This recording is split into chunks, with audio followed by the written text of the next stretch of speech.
Palmeiras. Inicia no giro de hoje com informações importantes. Teve a lista vazada de jogadores que o Palmeiras foi atrás, tudo envolvendo o futuro do Anderson Barros e Abel Ferreira. E, por fim, a polêmica entre Globo e Palmeiras que foi descoberta nessas últimas horas. E as informações de bastidores dessa sexta-feira são reveladoras. E, com exclusividade, conseguimos ter acesso a uma parte do planejamento do clube nessa janela de transferência de janeiro até agosto. Vamos trazer aqui o nível de competência da diretoria nesses mercados da bola. E começamos já no mês de janeiro. Como vocês podem estar vendo aí, no início do ano, o plano para assumir a posição de segundo volante deixada pelo Zé Rafael era o Andréas Pereira. Não conseguiram fechar o negócio, tentaram o Vila Sante, no final, acabaram contratando o Lucas Evangelista. No mesmo mês, o clube foi atrás de um novo ponta-direita para disputar a Copa do Mundo de Clubes. O plano A era o João Arias. Tentaram, de todas as formas, contratar o colombiano, mas acabaram fechando com o plano B, Facundo Torres. E a grande curiosidade dessa lista está no PP, que ninguém imaginava que estava na mira do Palmeiras. E para a função de goleiros, ainda em janeiro, foi definido o Carlos Miguel como grande plano A para ser o tal jogador substituto do Everton. De lá para cá, não houveram início de negociações. O Palmeiras até tentou o Léo Jardim como plano B, mas ele acabou renovando com o Vasco. E até esses últimos dias, houveram tentativas para contratar o Gabriel Grande, que até então era tratado como plano C.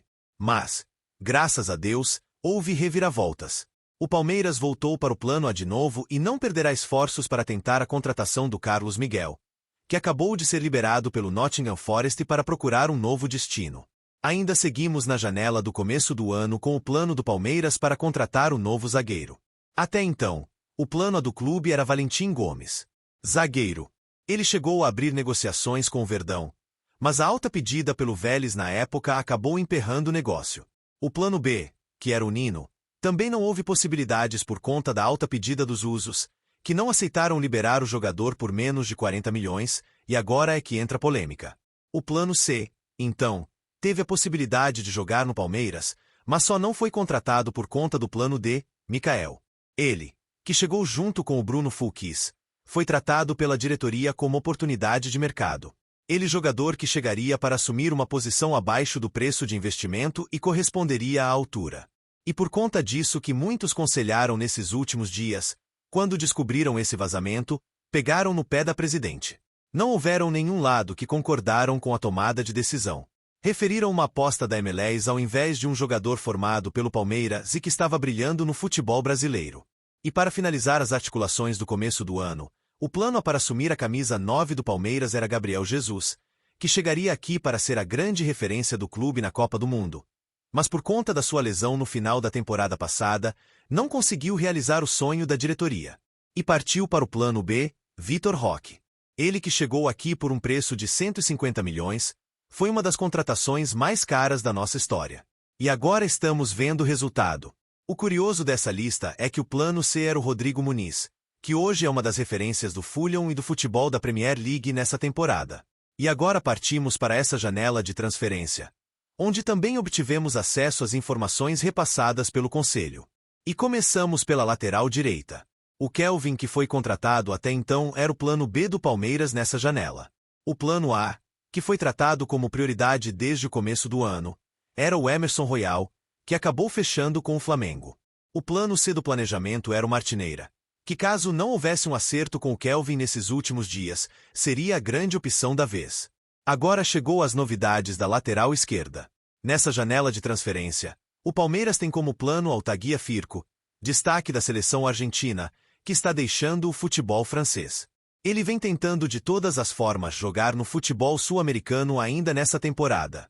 E o Palmeiras acaba surgindo como uma das opções para o argentino de 31 anos. O plano B dessa lista é o conhecido Douglas Santos. Para os mais novos, ele foi um grande destaque do Atlético Mineiro em 2013 e 2014, onde foi a época campeã do Galo. Ele hoje atua pelo Zenit e também tem 31 anos de idade. Aparentemente, pelo planejamento que foi vazado, o Palmeiras quer trazer mais jogadores experientes para assumir a defesa, que agora está sendo tratado com grande critério pela gestão. E como plano C, surge Francisco Ortega, de 26 anos, que atua pelo Olympiacos da Grécia. Ele tem uma característica diferente que chama muita atenção do Apel, e eu não faço ideia de quem seja. E creio que vocês também não.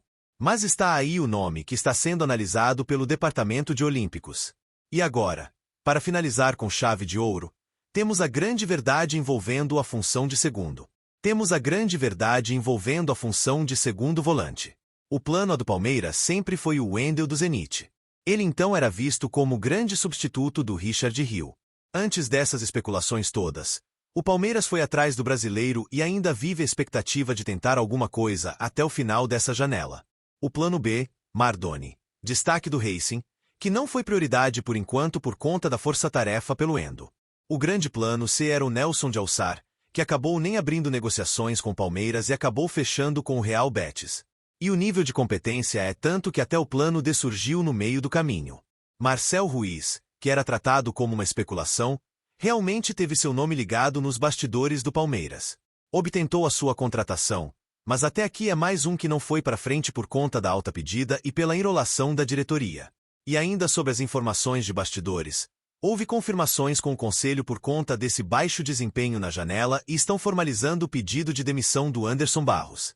Não existe a menor justificativa para eles que convença a maneira que o Palmeiras trabalhou nessa janela.